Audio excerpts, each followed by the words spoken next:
that does not change for 5 days. 5 days, right? And that's kind of crazy. It's kind of extreme even.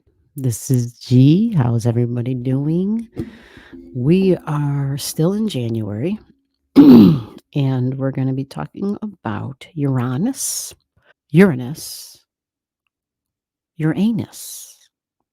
Yeah, everybody says it a different way.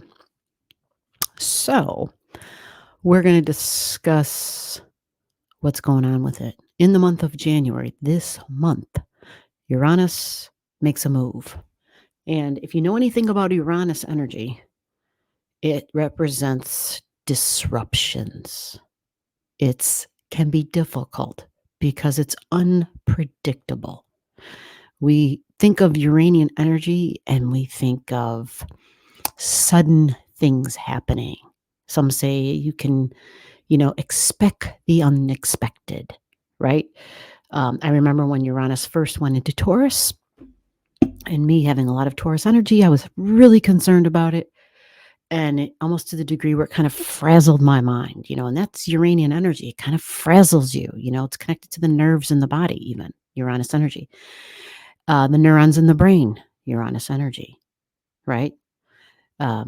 You think of fibromyalgia, people who suffer from that, and it's the nerves are constantly firing, right? Constantly firing. So you get frazzled, right? And it's usually things that are sudden or things that are not at all part of the norm, right? It's very unconventional. We'll look at the chart and we'll see, we'll dip a little more into the Uranus energy. And why are we talking about Uranus anyway?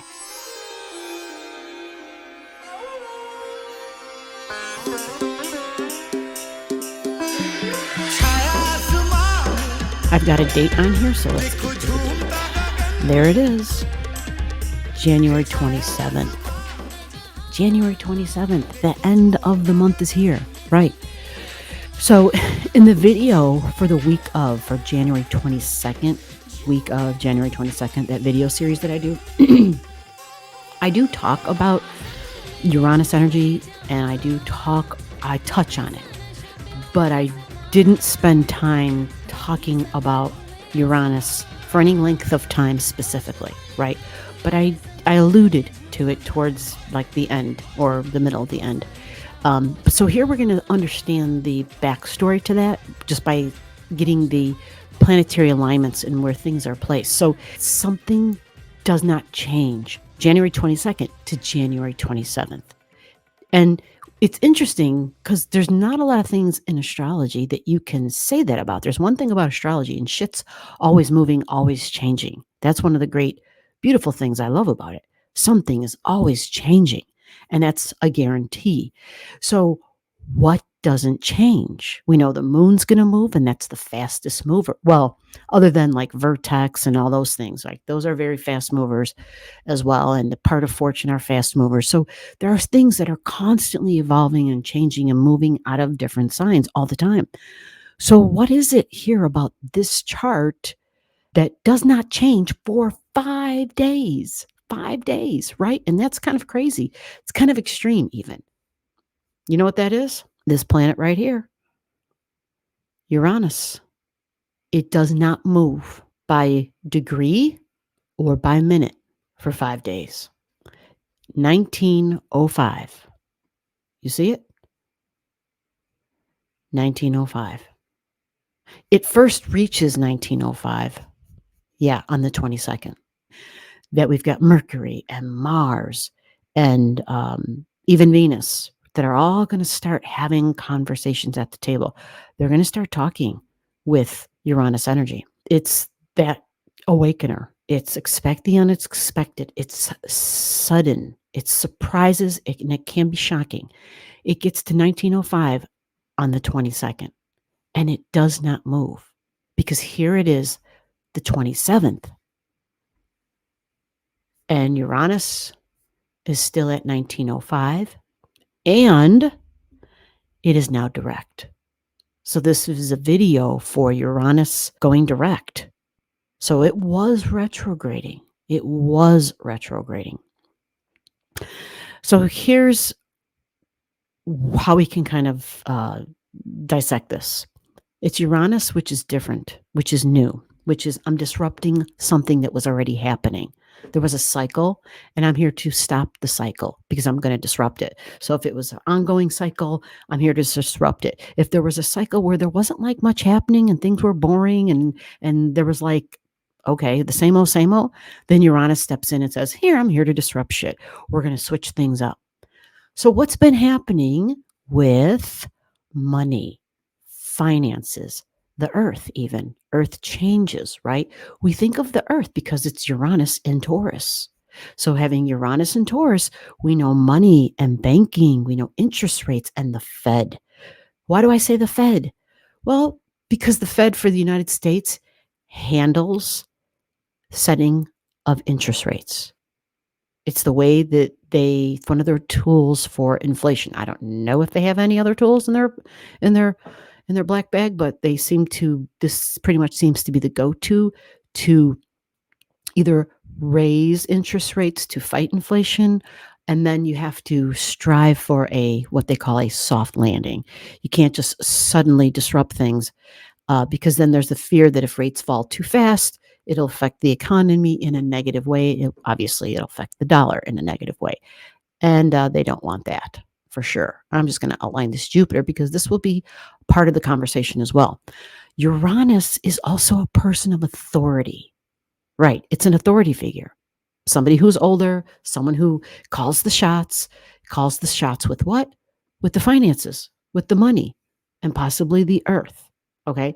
So Uranus can be disruptive with the earth. Now, what I would say is that there would be this entire 5-day period where Uranus is not moving, where you would expect things possibly that are disruptive, possibly that are surprises, things that you just didn't expect. Expect the unexpected with Uranus and Taurus, with your values, with who you hold of value, who is near and dear. It's also the money in the bank, your income, your finances. It's your creature comforts. It's the earth itself. It's the food. Think of your 5 senses, right? Think of what you need to feel peaceful. Uranus can disrupt the peace. Taurus likes peace. Remember, it's Venus that rules this sign. So this is really key. So what we're going to do is we're going to go see where Venus is at. And yeah, I think I have an idea because I already did the video for this week. So let's go take a peek at Venus and she will give us more details to figure this out. And there she is.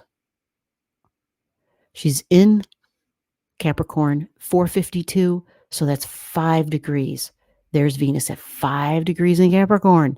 Now you saw me messing around with Jupiter when I drew it out, right? Yeah, you saw me doing that. So we've got Mercury and Venus and Mars.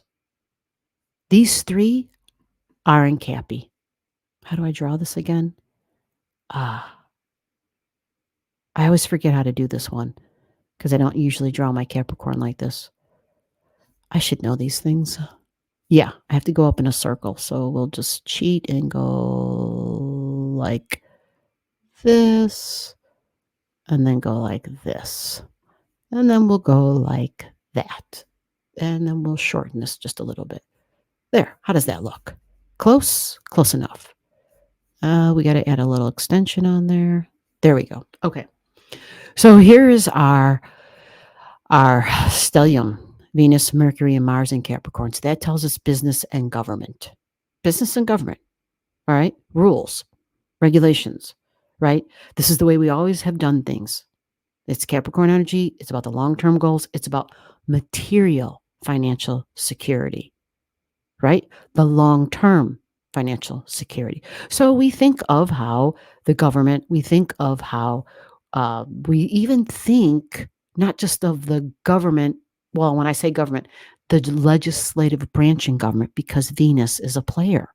Venus rules Taurus, but Venus also rules Libra, right?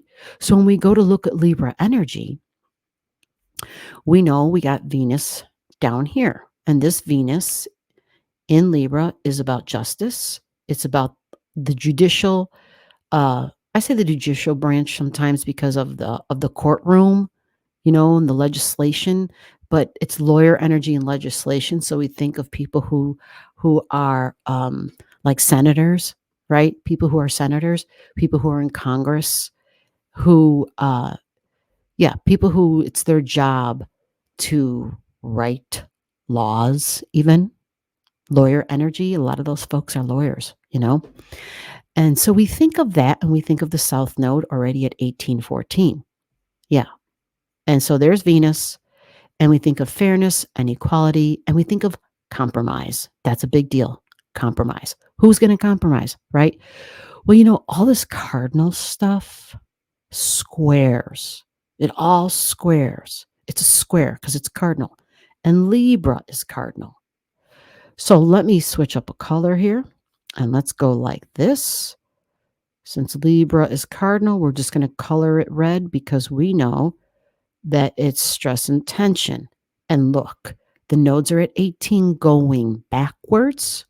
So we have a pretty tight square with the South Node in Libra with Mars. And Mercury can join that party as well. You see that?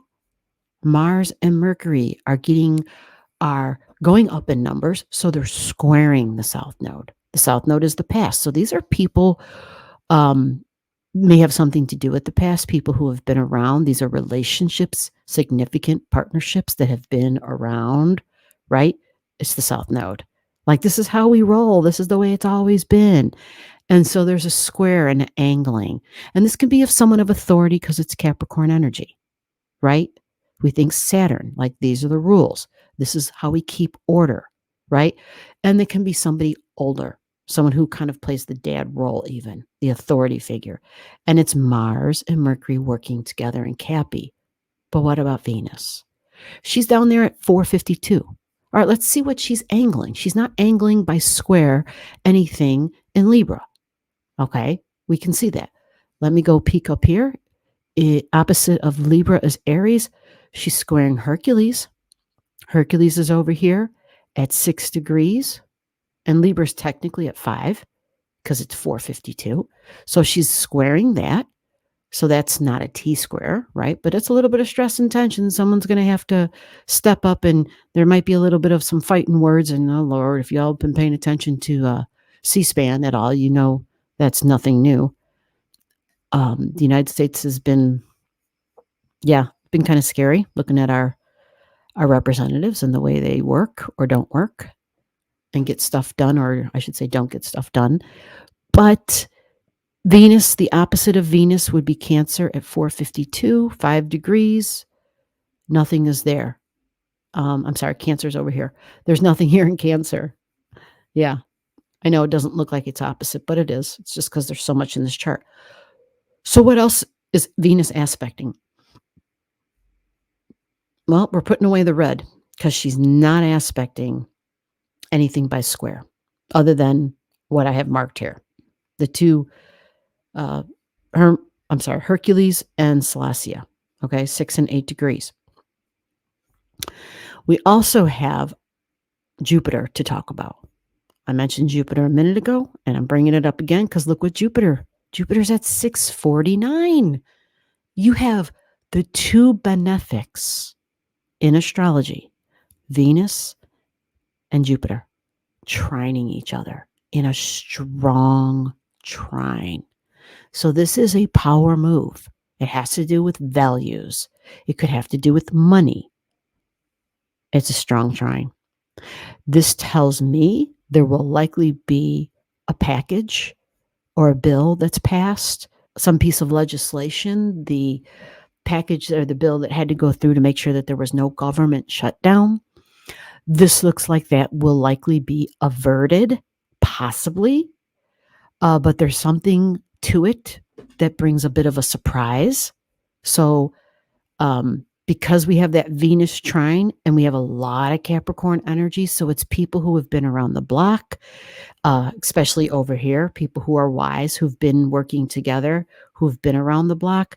But then even though Uranus is in the sign of the disruption because it's Uranus, but it's disruption with values, you have Jupiter working with Venus, the two great benefics in the chart, in a pretty tight trine. Venus at 5, and this is at 6, technically 7. So the benefit to that can work, can totally work, because this Uranian energy, it's almost as if someone older, because it's Uranus, it's almost as if somebody older kind of steps in, and they may say, hey, we're going to learn how to work and compromise.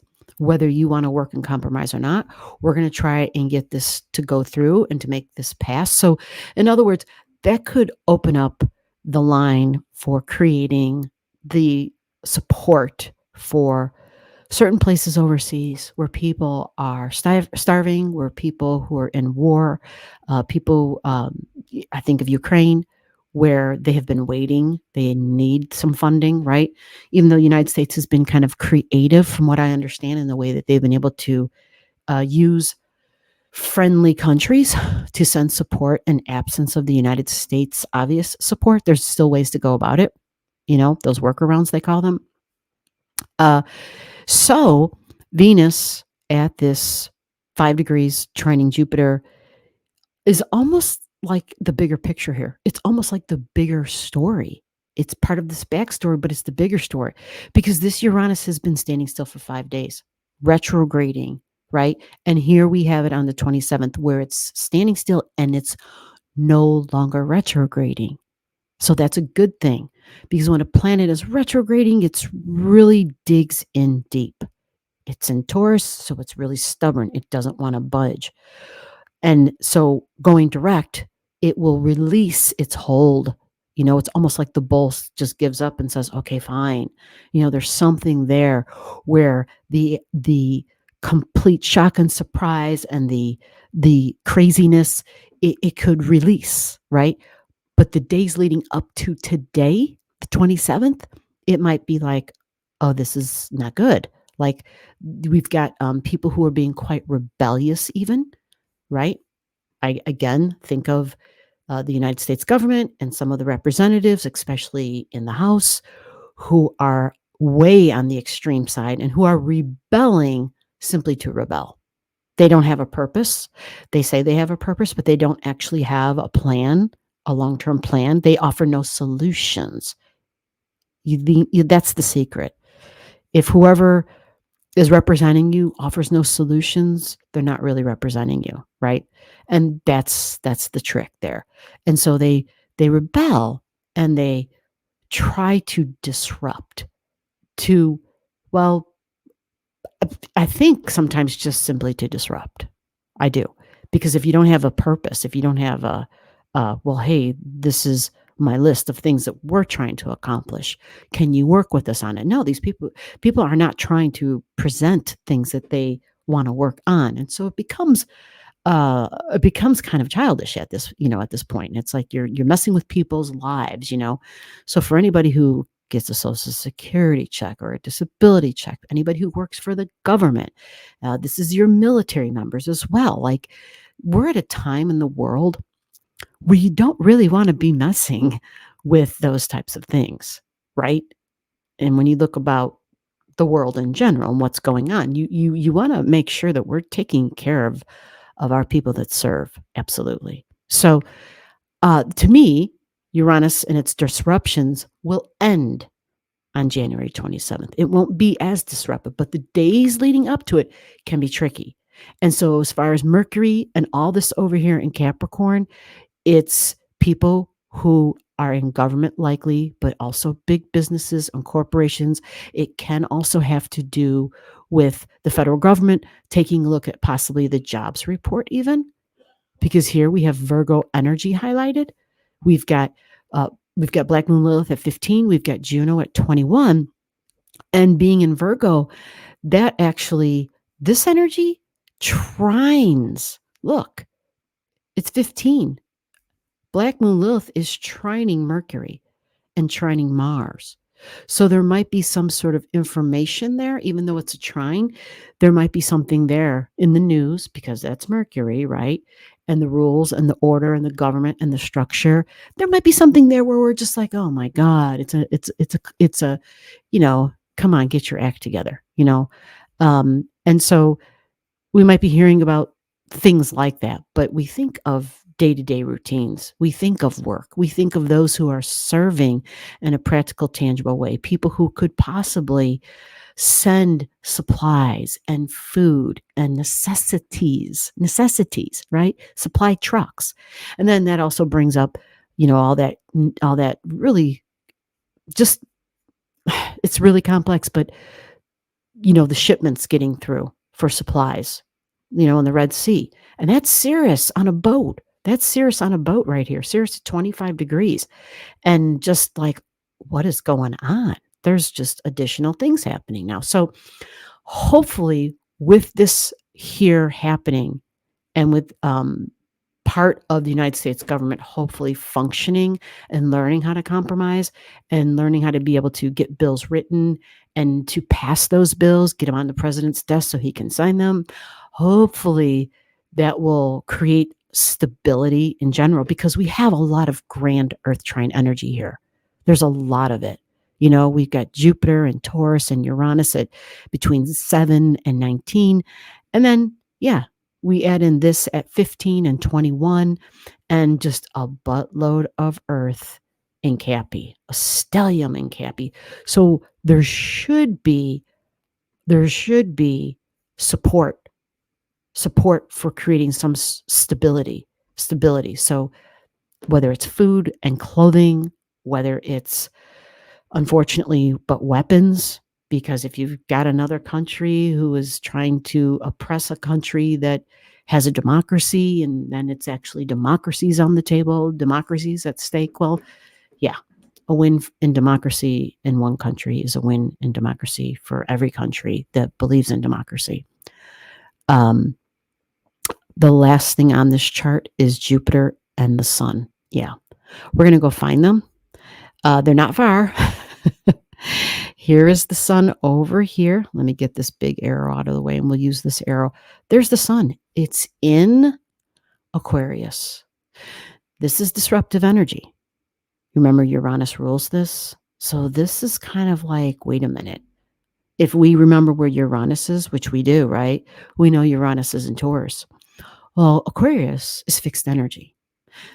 That means that this sun is squaring Jupiter, squaring it. Look, we're going to go red now. We got the sun and Jupiter squaring. Jupiter can be a judge. Uranus, the sun in Aquarius energy, this is someone in charge, an authority figure for sure, who might be disrupting things. Could be somebody older, an authority figure of the family, of the group energy, Aquarius, group energy, someone who's authority, and who is squaring the Jupiter energy, the values, right? Something with judges might be there. Okay, I know I said it already and I just keep on saying it, but Jupiter can also be the shipping because we think of water and we think of the mass transportation because we're talking about Aquarius energy. So that is the thing with astrology we always got to try to remember is that we're weaving all these words together. We're weaving them all together and we're trying to understand what the hell does this mean? Like, what could it mean? It could mean a lot of different things. It's never normally just one thing. It's usually very complex because this is a blanket of energy that covers how many people live on the planet? Right. It's a lot. But when I do see something in Aquarius, I think inventions. I think digital currency. I think there's a lot of different things. I think about science and medicine, right? Things that haven't even been invented yet. I think about all that squaring Jupiter, squaring Taurus, like our values. And this is, this energy here is disruptive. So again, there's something here about disruptions. So we got disruptions coming from multiple angles, even though on this day, this isn't supposed to be as disruptive anymore because it's now direct. But remember this, for 5 days, we'll likely feel some disruptions, okay? Because the sun at an exact degree squaring Jupiter and even Mercury and Mars, all of these, they don't move like lightning speed. So this setup of Mercury and Mars, they're angling, right? They're angling the south node. They're are at the table and having a conversation with the north and the south node. They're at the table and having a conversation with Black Moon Lilith. It's at 15, because Mars is such a slow mover compared to Mercury, right? And then Venus comes along. She gets into Capricorn and she starts talking to Sedna, feminine energy, right? Venus, feminine energy, possibly a feminine boss, female energy, I should say, somebody in charge, the values and the money, businesses and corporations, right? And them thinking about, hey, what's going on here? We have to look at the books and we have to make sure everything is legit. And if it's not, we're going to be making some corrections. Corrections would be a word. And so, yeah, I mentioned the digital money because I haven't talked about it in so long, but Bitcoin was recently approved for an ETF. Right. And so that's a big deal. An exchange traded fund. That's a big deal, because the question is, okay, is Ethereum going to be next? And are other cryptocurrencies going to be able to be qualified to have an ETF? And so that affects those who have long-term investments or some sort of investments within the stock market. And so disruptions, there can be some disruptions, even though we feel like there might be a promise of things starting to settle down. But remember, as long as the sun is in Aquarius energy, we should probably expect to hear of some things. Absolutely. So this is kind of a mixed bag, but overall, I feel like it's positive. I feel like it's positive energy, because we don't have so much energy in Libra anymore, angling all the Capricorn, right? And even though we have a lot in Capricorn and it's all angling this Aries energy here, it's hopefully rulings, if the judges are involved, that can bring about some change that's for the better, that brings equality more into the picture, since Venus, again, is a big deal. We're letting go of our old values. Think Venus and the South Node in that release. You see, you think those keywords, because it's the South Node in Libra. So we're letting go of old partnerships, old relationships, right? People from the past, relationships from the past. We're in a process of releasing and letting those go. And it's connected to the values, because we got Venus over here as well. So this is just the little talk to go over that and to better understand what the hell will this mean when you're on a standstill. So for me, the bigger story is really the 5 days prior, because it's that process of what we went through to get here on the 27th. All right. So hope this helped, and thank you for your time. And I, as usual, will see you in the next video. And just remember that I always appreciate you. And I'll see you in the next one. Bye-bye.